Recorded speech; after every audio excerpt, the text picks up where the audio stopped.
Am at the window, watching Miguel as he jogs. He's so fucking hot. And I just can't stop staring. He usually has his morning run at 6 in the morning and am always at the window, drooling over him.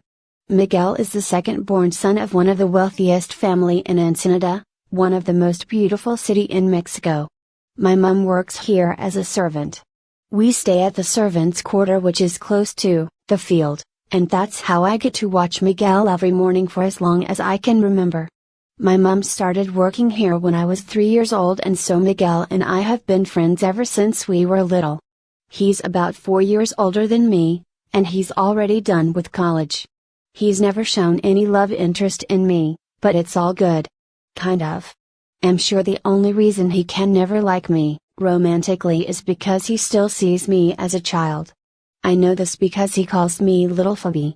That has been his nickname for me, and I hate it. I mean, I'm only 4 years younger than him. I wish he could see that I'm a grown woman now. All he has to do is ask, and I'll be down for whatever he wants.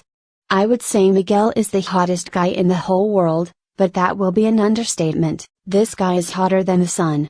I lay back on my bed as soon as he is out of sight, and start daydreaming about him as usual. He has so many good virtues, and the one I admire most is that he's not a playboy. He is also very mature and respectful. He never does anything without thinking it through first, and that's one of the reasons Mom is always praising him. He and Mom are super besties, by the way. And I'm sure it's because she's been taking care of him and his little brother Nico, since they were young, mostly because their mom was never around much. They get along pretty well, that he even calls her Mom. As far as I know, he never had a girlfriend before, and I hope he never does. That would break my heart to a million pieces. This guy is driving me completely nuts.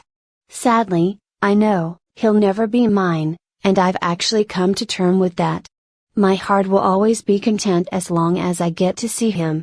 Just the sight of him brightens up my entire day. Hi there, baby. Good morning. Morning, Mom, I say, getting off the bed. So, what are your plans for today? Am planning on finding another job. I'm tired of sitting around doing nothing. I previously quit a job I had as a waitress in a restaurant. I had taken the job about 6 months ago to help my mom out, in savings for my college fee, but the owner of the place kept hitting on me. He threatened to fire me if I didn't oblige to what he wanted. There was no way I was going to fulfill his desires, and so I decided to quit. The job wasn't even paying much anyway. I'm sorry for not being able to take you to college yet. I'm really doing everything I can. Come on, Mom. It's not your fault, and there's still time.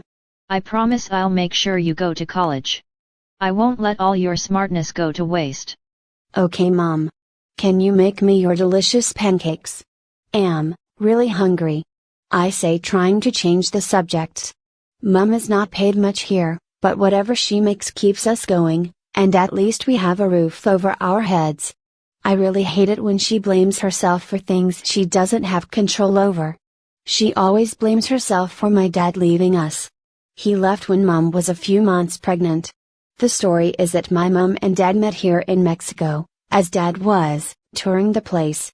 They fell in love and got married after dating for a few months, and moved to the USA, where Dad is from.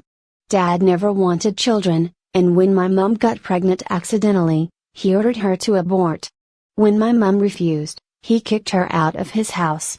That's so fucking messed up. I mean, who does that? Mom stayed with a friend for a while, hoping that my so-called dad would come to his senses, but that never happened. He never even called once to find out how she was doing. My mom had no one else to turn to, and so she decided to come back to Mexico after many failed attempts to reconcile with my dad. Anyway, I'm glad he left. Mom and I are better off without him. Sure, baby. Do you mind helping me make them? Of course not, I say as we both walk out of the room.